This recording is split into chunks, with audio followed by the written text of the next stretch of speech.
आज हम एक ऐसे ट्रेडिंग कॉन्सेप्ट के बारे में जानने वाले हैं जिसे अगर आप सीख जाते हैं तो आपकी ट्रेडिंग स्टाइल हमेशा हमेशा के लिए बदल जाएगा। टेक्निकल एनालिसिस के जन्मदाता चार्ल्स डॉ ने ईयर 1900 में एक थ्योरी दिया था, डॉ थ्योरी, जिससे लोग एक्चुअली मार्केट को प्रिडिक्ट कर सकते थे कि आगे क्या होने वाला है। भले ही आज के यूट्यूब ट्रेडिंग चैनल इस बारे में बात ना करती हो, लेकिन आज भी यह स्ट्रेटजी उतनी ही कामयाब है जीतने की 100 साल पहले थी। और यह स्ट्रेटजी इसी थ्योरी से ड्राइव हुआ है, जिसे मल्टी टाइम फ्रेम एनालिसिस कहा जाता है। इस वीडियो में मैं आपको समझाऊंगा कि कैसे आप हायर टाइम फ्रेम से लेकर लोअर टाइम फ्रेम तक चार्ट्स का एनालिसिस कर सकते हैं और अपने ट्रेडिंग डिसीजन को बेहतर बना सकते हैं। तो सबसे पहले समझते हैं कि मल्टी टाइम फ्रेम एनालिसिस होता क्या है। यह एनालिसिस का एक तरीका है जिसमें आप पहले हायर टाइम फ्रेम का एनालिसिस करते हैं और फिर धीरे धीरे लोअर टाइम फ्रेम तक आते हैं। इस प्रोसेस में आपको तीन महत्वपूर्ण टाइम फ्रेम की ज़रूरत होती है। पहला time frame direction time frame होता है, जिसका उपयोग आप मार्केट की दिशा को समझने के लिए करते हैं। यानी आप देखते हैं कि प्राइस ऊपर जा रहा है, नीचे जा रहा है या साइडवेज मूव कर रहा है, जिससे आपको ओवरऑल ट्रेंड का आइडिया मिलता है। दूसरा time frame behaviour time frame होता है, जो प्राइस के बिहेवियर के बारे में डिटेल में बताता है। यानी प्राइस का मोमेंटम कैसा है, मार्केट स्ट्रक्चर ब्रेक हो रहा है या नहीं, वीक रिजेक्शंस या डोजी कैंडलस्टिक्स दिख रहे हैं या नहीं, और मार्केट रिट्रेस कर रहा है या नहीं।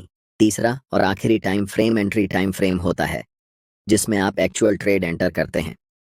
अगर प्राइस डाउन ट्रेंड में है तो आप सेल के लिए देखेंगे, और अगर अपर ट्रेंड में है तो आप बाय करने के लिए देखेंगे। ये बहुत सिंपल है।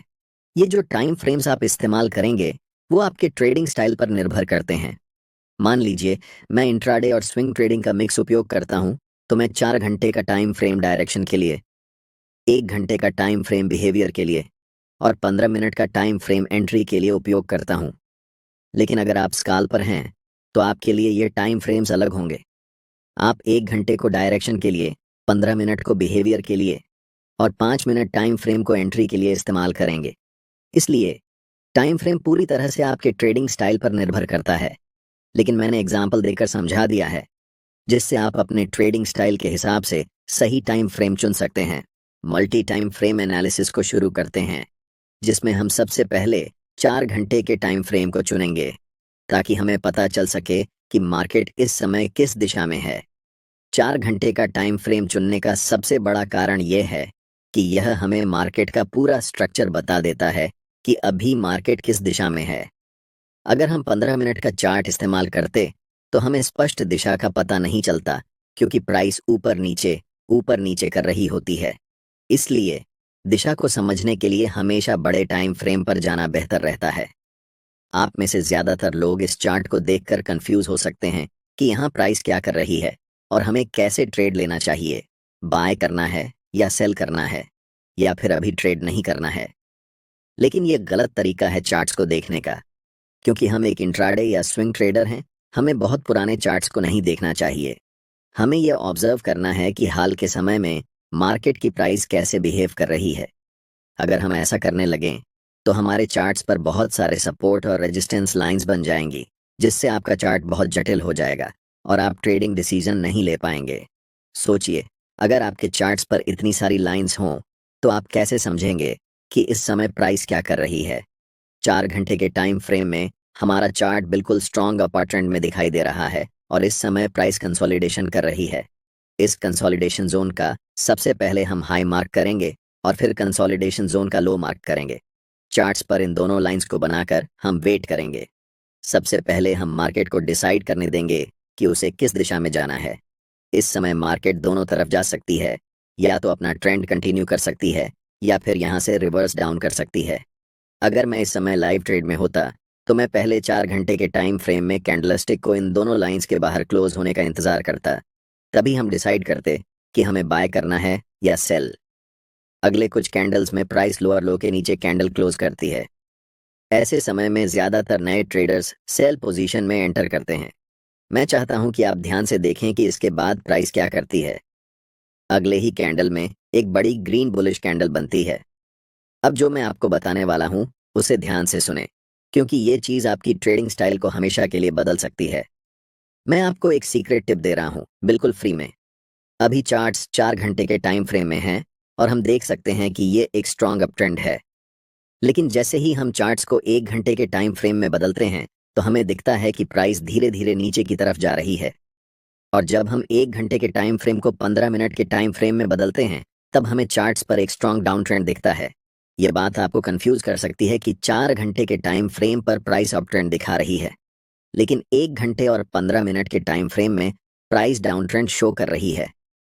ऐसा क्यों हो रहा है, इसे समझिए।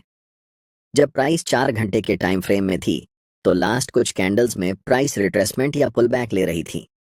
इसी पुलबैक को छोटे टाइम फ्रेम में देखने पर यह हमें डाउन ट्रेंड जैसा दिखाई देता है।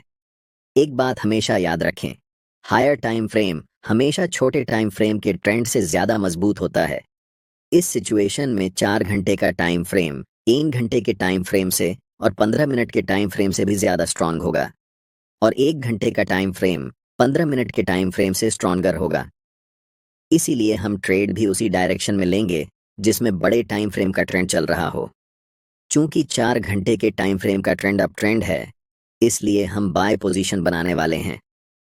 अभी चार्ट्स 15 मिनट के टाइम फ्रेम में हैं, और इस चार्ट्स में हमें तुरंत बाय ट्रेड में एंट्री नहीं करनी है, क्योंकि प्राइस का मोमेंटम अभी भी डाउन साइड की तरफ ही है। पहले हम वेट करेंगे कि प्राइस 15 मिनट के टाइम फ्रेम में बेयरिश से बुलिश ट्रेंड में शिफ्ट हो जाए, तभी हम बाय पोजीशन में एंट्री करेंगे। अभी तक प्राइस हमें कोई सिग्नल नहीं दे रही है कि वह बुलिश होने वाली है, इसलिए हम अभी भी इंतज़ार करेंगे। प्राइस इस लेवल को रीटेस्ट करने आती है, लेकिन पूरी तरह से ब्रेक नहीं कर पाती और फिर से नीचे चली जाती है। ऐसा दोबारा होता है, जिससे हमें पता चलता है कि अभी प्राइस साइडवेज हो चुकी है। इस समय बाय पोजीशन में एंट्री करने के लिए यह ज़रूरी है कि प्राइस इस लेवल के ऊपर क्लोज होकर अप ट्रेंड का स्ट्रक्चर बनाए। अगर हम प्राइस को 1 घंटे के टाइम फ्रेम में बदलते हैं, तो हम देख सकते हैं कि अभी तक हमें कोई भी बुलिश सिग्नल चार्ट्स पर नहीं मिल रहा है जिससे हम बाय डिसीजन बना सकें। अगले कुछ कैंडल्स में प्राइस लास्ट स्विंग लो तक आती है और उस पर्टिकुलर लेवल से एक स्ट्रॉन्ग रिजेक्शन लेकर ऊपर की तरफ बढ़ जाती है, जिससे एक बिग ग्रीन बुलिश कैंडल बनती है। प्राइस ने ट्रेंड लाइन को ब्रेक कर दिया है, लेकिन हमें 1 घंटे के टाइम फ्रेम पर ट्रेड एंट्री नहीं करनी है, इसलिए हम अपने चार्ट्स को 15 मिनट के टाइम फ्रेम में बदल रहे हैं। अब हम कह सकते हैं कि मोमेंटम डाउन ट्रेंड से अप ट्रेंड में शिफ्ट हो चुका है, और इस समय 15 मिनट के टाइम फ्रेम में मोमेंटम अप है, 1 घंटे के टाइम फ्रेम में मोमेंटम अप है, और आखिरकार 4 घंटे के टाइम फ्रेम में भी मोमेंटम अप है। जब इन तीनों टाइम फ्रेम में मोमेंटम एक ही दिशा में होता है, तब समझो कि आपका सेटअप बनकर तैयार हो चुका है, और यह किसी जादू से कम नहीं है। हमेशा याद रखें, कभी भी जल्दबाजी में ट्रेड नहीं करना चाहिए। हमें तब तक इंतज़ार करना चाहिए जब तक तीनों टाइम फ्रेम में प्राइस एक ही दिशा में न हो जाए। अब यहाँ हम बाय पोजीशन में ट्रेड में एंट्री करते हैं, ठीक इस ज्वाइंट ग्रीन कैंडल की क्लोजिंग पर, जिसमें हमारा स्टॉप लॉस ट्रेंड लाइन के थोड़े नीचे होगा। इस ट्रेड में हमारा टारगेट लेवल 4 घंटे के टाइम फ्रेम का स्विंग हाई होने वाला है, क्योंकि प्राइस ने इसी लेवल से डाउन ट्रेंड की ओर शिफ्ट होना शुरू किया था। इसे आप सप्लाई जोन या रेजिस्टेंस एरिया भी कह सकते हैं। अगर आप टारगेट सेट करने में कंफ्यूज हो रहे हैं, तो मैं आपको एक टिप देता हूँ। ट्रेड में एंट्री करने से पहले आपको चार्ट्स के लेफ्ट साइड पर ध्यान देना चाहिए और देखना चाहिए कि स्विंग कौन कौन से लेवल पर हैं। जैसे कि लास्ट टाइम ये एक स्विंग हाई है और इससे पहले ये एक स्विंग हाई है, तो हम इस समय 2 टारगेट रख सकते हैं। लेकिन क्योंकि बड़े टाइम फ्रेम में ट्रेंड स्ट्रांग है, इसलिए स्विंग हाई को टारगेट रखना ज़्यादा सही रहेगा। और देखो, प्राइस बिना समय बर्बाद किए ऊपर चला गया। अब मैं आपको एक और तरीका बताता हूँ कि कैसे इस ट्रेड में एंट्री करनी है। एक ज़रूरी बात, अगर आप चार्ट्स पर मल्टीपल इंडिकेटर्स का उपयोग करते हैं या एक साथ 4-5 चार्ट्स देखते हैं, तो आपके पास ट्रेडिंग व्यू का प्रीमियम प्लान होना ज़रूरी होता है। इसका कॉस्ट 12,000 रुपये पर ईयर है। अगर आप ट्रेडिंग व्यू का सब्सक्रिप्शन फ्री में चाहते हैं, तो आप अपना डिमैट अकाउंट शाम को ट्रेडिंग ऐप में खोल सकते हैं। अपने ट्रेडिंग को इम्प्रूव करने के लिए सैमको में स्विच करें। सैमको आपकी ट्रेडिंग हिस्ट्री का एनालिसिस करके आपको आपकी गलतियों के बारे में बताता है, जिन्हें जानकर आप अपनी ट्रेडिंग को और बेहतर बना सकते हैं। एक ही प्लेटफॉर्म पर सभी एसेट क्लास में ट्रेड कर सकते हैं। जिसमें कमोडिटी डेरिवेटिव्स और करेंसी डेरिवेटिव्स भी शामिल हैं। यहाँ अकाउंट ओपनिंग फ्री है और पहले साल के लिए अकाउंट मेंटेनेंस भी फ्री है। म्यूचुअल फंड और आईपीओ में कोई कमीशन नहीं है। बाकी सभी एसेट क्लास में ट्रेड करने पर केवल 20 रुपए पर ऑर्डर ब्रोकरेज लिया जाता है और यहाँ कोई भी हिडन चार्ज नहीं है। 1000 से ज्यादा स्टॉक्स पर 4 गुना लेवरेज मिलता है, जिसे आप लाइफ टाइम तक होल्ड कर सकते हैं। यहाँ पर आपको ट्रेडिंग व्यू का प्रीमियम वर्जन मिलता है, जहां आप मल्टी चार्ट लेआउट और 50 से भी ज्यादा इंडिकेटर्स का इस्तेमाल कर सकते हैं और चार्ट्स पर ही बाइंग और सेलिंग के ऑर्डर प्लेस कर सकते हैं। साथ साथ अपने स्टॉप लॉस और टारगेट को भी मैनेज कर सकते हैं। अगर आप डिस्क्रिप्शन में दिए गए लिंक से सैमको ब्रोकर ज्वाइन करते हैं तो आपको सीबी से रजिस्टर्ड एडवाइजर द्वारा दी गई रियल टाइम ट्रेडिंग एडवाइस बिल्कुल फ्री मिलेगी। टाइम फ्रेम को 15 मिनट से 1 घंटे में शिफ्ट करते हैं।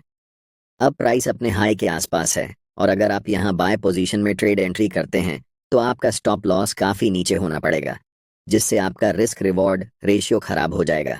इसलिए हमें तुरंत ट्रेड में एंट्री नहीं करनी है, बल्कि प्राइस को पहले रिट्रेस होने देना चाहिए इस लेवल तक। प्राइस रेड कैंडल बनाते हुए नीचे आती है और इस लेवल को टच करती है, लेकिन आप तुरंत यहाँ पर एंट्री नहीं ले सकते। अगर आप यहाँ एंट्री लेते हैं तो आप बस अनुमान लगा रहे हैं कि प्राइस ऊपर जाएगा, लेकिन प्राइस बहुत अनिश्चित होता है। चाहे कितना भी महत्वपूर्ण लेवल क्यों ना हो, वह कभी भी ब्रेक हो सकता है या फिर उस लेवल को रिस्पेक्ट नहीं कर सकता है।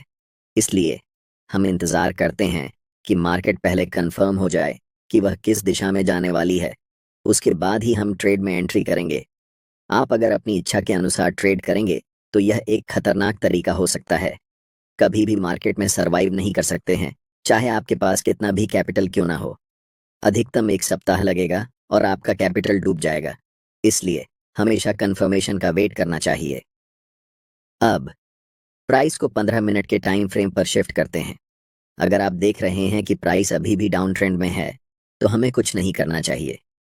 जब तक हमें इस लेवल के ऊपर एक स्ट्रॉन्ग ग्रीन कैंडल के साथ प्राइस क्लोज नहीं कर जाती, तब तक इंतज़ार करना ज़रूरी है। एक बार फिर प्राइस प्रीवियस स्विंग लो को ब्रेक करती है और अगले कुछ कैंडल में एक स्ट्रॉन्ग ग्रीन कैंडल बनाते हुए ऊपर की तरफ जाती है और इस लेवल के ऊपर स्ट्रांगली क्लोज हो जाती है। यहाँ पर एक कारण है कि प्राइस इसी पार्टिकुलर लेवल से रिवर्स क्यों हुआ। जैसे ही हम चार्ट्स को बड़े टाइम फ्रेम पर शिफ्ट करते हैं तो चार्ट्स के लेफ्ट साइड में एक डिमांड जोन नज़र आता है। हम यहाँ सप्लाई और डिमांड जोन कैसे ड्रॉ करते हैं इस पर चर्चा नहीं करेंगे, क्योंकि मैंने इस टॉपिक पर पहले ही एक डिटेल वीडियो बना दिया है। आप चैनल पर जाकर वह वीडियो देख सकते हैं। मैं चाहता हूं कि आप इस स्थिति को ध्यान से देखें और इसे उस वीडियो से लिंक कर पाएं जो मैंने पहले बनाया है। अब हमारे पास 3 कंफर्मेशन हैं। फर्स्ट, 15 मिनट के टाइम फ्रेम में ट्रेंड अप है। सेकंड, 1 घंटे के टाइम फ्रेम में ट्रेंड अप है। और थर्ड, 4 घंटे के टाइम फ्रेम में भी प्राइस अप है। हम जानते हैं कि यह सेटअप हमारे लिए एक जादू की तरह काम करता है। इस कैंडल की क्लोजिंग पर हम बाय ट्रेड में एंट्री करेंगे, जिसमें हमारा स्टॉप लॉस कैंडल के लो के पास होगा और take profit next swing high पर होगा। अगर हम बड़े टाइम फ्रेम पर देखें तो ये हमारा 1 के लेवल है जहां तक प्राइस जा सकती है। आप देख सकते हैं कि प्राइस वैसा ही करता है। धीरे धीरे मार्केट स्ट्रक्चर बनाते हुए ऊपर की तरफ उस लेवल को टच करती है, जिससे हमारा टारगेट हिट हो जाता है और हम प्रॉफिट बुक कर लेते हैं। यह ट्रेडिंग स्ट्रेटेजी मेरे लिए सबसे अच्छा काम करती है, क्योंकि मैं एक इंट्राडे के साथ साथ स्विंग ट्रेडर भी हूँ। लेकिन जब आप इस स्ट्रेटेजी को